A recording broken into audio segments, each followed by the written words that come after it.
Welcome to another episode of Solo No More. I'm your host, Catryce, and I just want you to know that any given point in your life, you're allowed to change your fucking mind.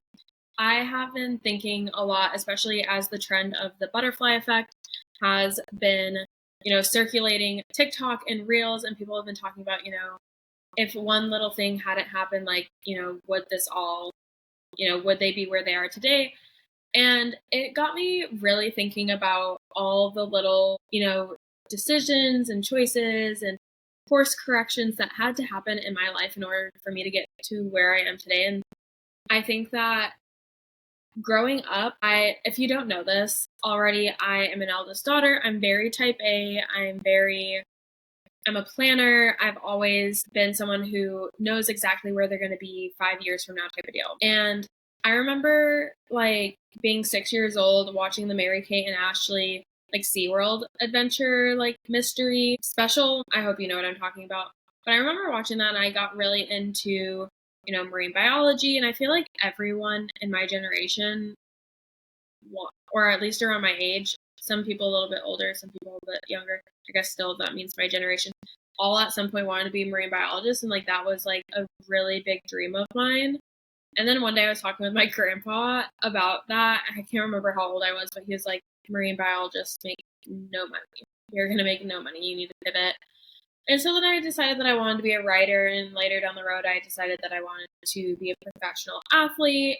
When I was 16, I made the decision that I wanted to be a sex education teacher. And, we change our mind all the time growing up. What do we want to be when we grow up? And when you ask toddlers and preschoolers, and as they go into kindergarten and start elementary school, it changes all the time. But something happens, I don't know what it is, but at some point we lose this freedom, not freedom, but I guess we restrict ourselves, we take away this freedom within ourselves to just change our fucking mind and be like, you know what, I want to do something different, I want to be something different, I want to try something different. And I struggled so much growing up, especially in high school, especially as I was graduating high school and making the decision of where I was going to go to college. I applied to 13 or 14 colleges. I got into all of them. God bless my mother for paying all of those application fees. But I didn't really know. I knew what I wanted to study.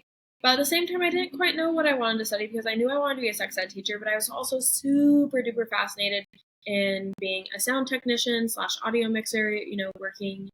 I had this idea. I was like, oh my God, it would be so cool to tour with a Broadway musical and run sound and everything.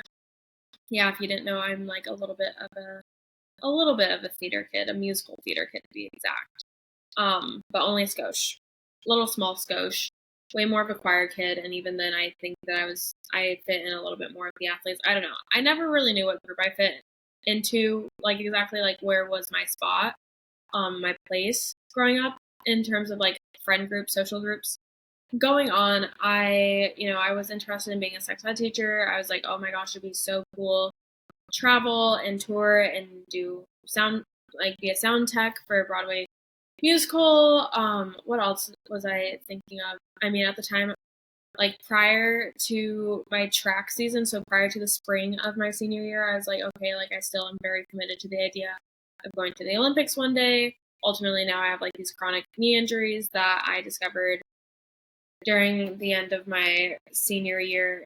Oh my gosh, that was tragic. When I got my MRIs done on my knees, the doctors literally said that they looked like Picasso because of all the tears and natural repairs that my body did because I had no clue that I was injured. And my coaches just were like, oh, you're sore, just run it off. So I was running on injuries for who knows how long, and I have not a lot of cartilage in my knees. So that, that caused me to shift.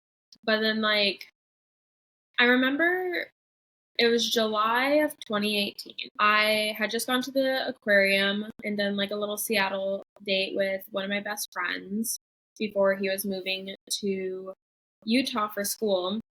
And I remember we got stuck in traffic, and in May of 2018, so the end of my senior year, I committed to going, like, I was like, I'm going to commit to St. Martin's University. I'm going to go and run.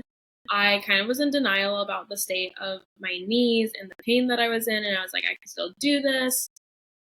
Also, fun facts, I don't like long distance running. And I initially was going to be like, I was going to be doing cross country and track going on though. I think so I'd committed to St. Martin's. I was supposed to start, I think, like 2 weeks from the time that this little aquarium date, like, hangout happened. I was supposed to move to Lacey, Washington. So that's about an hour or so south of where I grew up in Washington.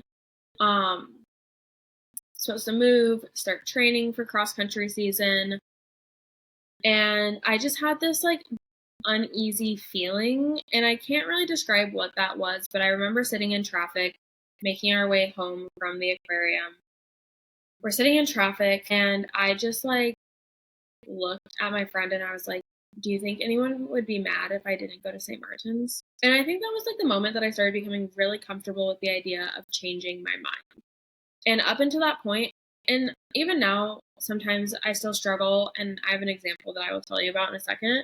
But like, I struggle with, being like, oh, this was the plan.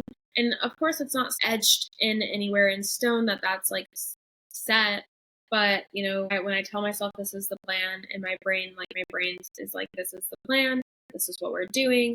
And then to kind of veer away from that plan feels really risky, and it causes me a lot of anxiety, and sometimes I panic. Sometimes I go into straight panic attacks when like things are not going to plan. But I remember being 18, sitting in the car in traffic and just turning to my friend and being like, would anyone be mad if I changed my mind about where I was going to school? Like, I hadn't signed anything. I don't think. I can't remember.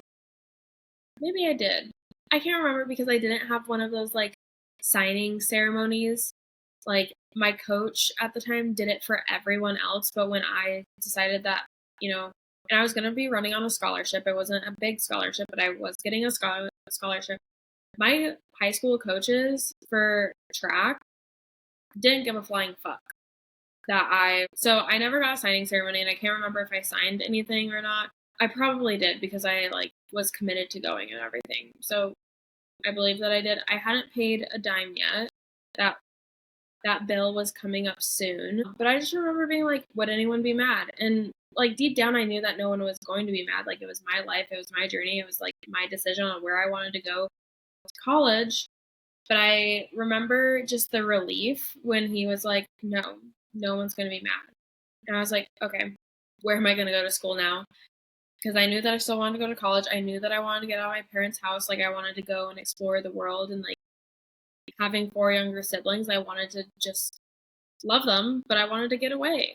I wanted to get away. I wanted to just experience life. And so we made our way home, or at least near home, and then we went to Sonic, and we got, I think, mozzarella sticks, some tater tots, and drinks, and sat at a table outside. It was sunny outside. And we just started researching local colleges, like not the universities, but like the colleges, like community college level. Started looking at those, started looking at apartments. But I remember that being the first time where I was like, okay, the world is not going to fall apart if things don't go to plan, and if I don't stick to what I say that I'm originally going to do.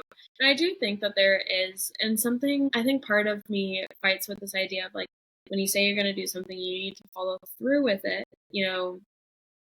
There are studies and stuff that show that when you do that, it builds self-confidence and, trust in yourself, and all these other things that go along with, worth and value and self-love and all those things. So I do wonder if that's like partially tied to it, because I don't know. Going on though, I just think that so often we get stuck in this idea of like, we can't change our mind, or things have to go exactly the way that we plan. Like, sometimes, and I believe that other people experience this, because I swear I've seen someone post about it on TikTok, and I was like, holy fucking shit, this resonates. I know exactly, like, this connect, like, resonates on such a spiritual level. like at my core, is I will map out the plan for the whole entire day. I will create a whole entire itinerary in my head. I won't communicate it. I won't say anything about it.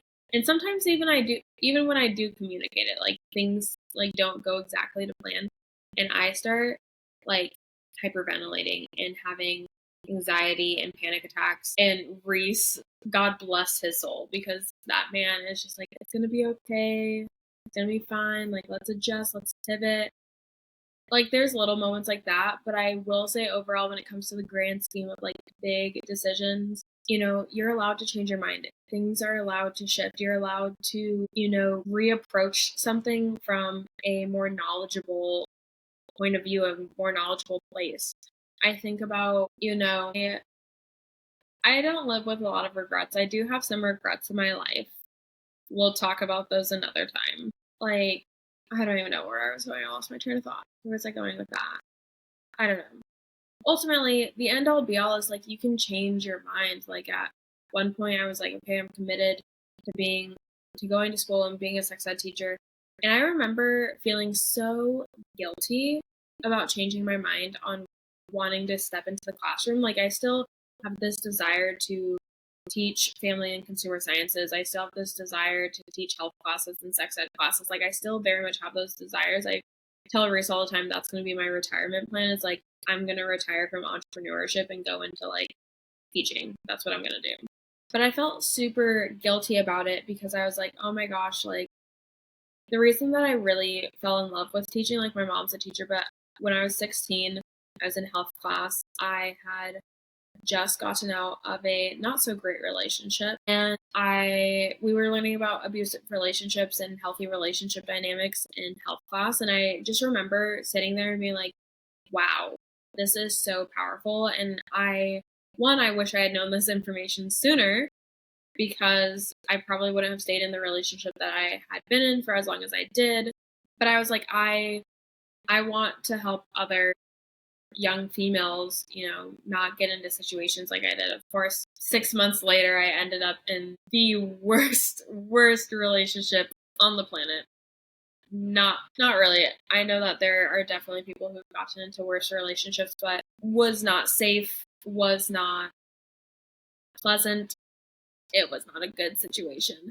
But, at the time I was 16, almost 17, and the story always goes, he was so amazing at first.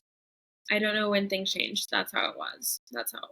But the thing is like, I felt so guilty because the teacher that I had when I was 16, when I was in this health class learning about, healthy relationship dynamics and the signs of abuse and those types of things, like, like obviously I knew what physical abuse looked like-ish, but I, mental, emotional, financial type abuse. Like that teacher, her name's Mrs. Freiberg, and I adored her. And I remember her being really excited when I was like, I'm going to go to school and I'm going to be just like you. I'm going to be an FCS teacher and everything. And I remember feeling so guilty when I made the decision that I wanted to pivot into entrepreneurship because I felt like I was letting her down.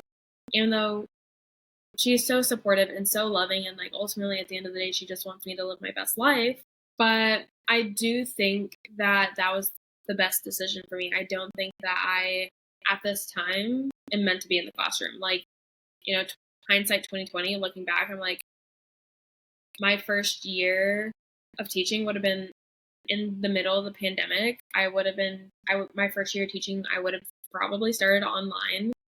I think that there's just like aspects of life that I just was meant to live before I settled down into a 9 to 5. And it's so funny because I think about it and like so many people talk about, living life and being single and all these things that you should do before you're married. And I think I'm like, there's so much life and things that I want to do before I'm tied down to a 9 to 5 schedule. But ultimately, at the end of the day, the biggest thing from this episode and the thing that I really want to hit home with is this fact that you can change your mind and like the world is not going to end.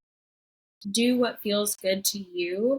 And if something doesn't feel right or it's feeling off or you're questioning it, like, I'll give yourself permission to take a step back and be like, okay, do we need to pick a different direction? Like, you are never locked into anything at any point. So I'll leave you with that, and I will chat with you next time.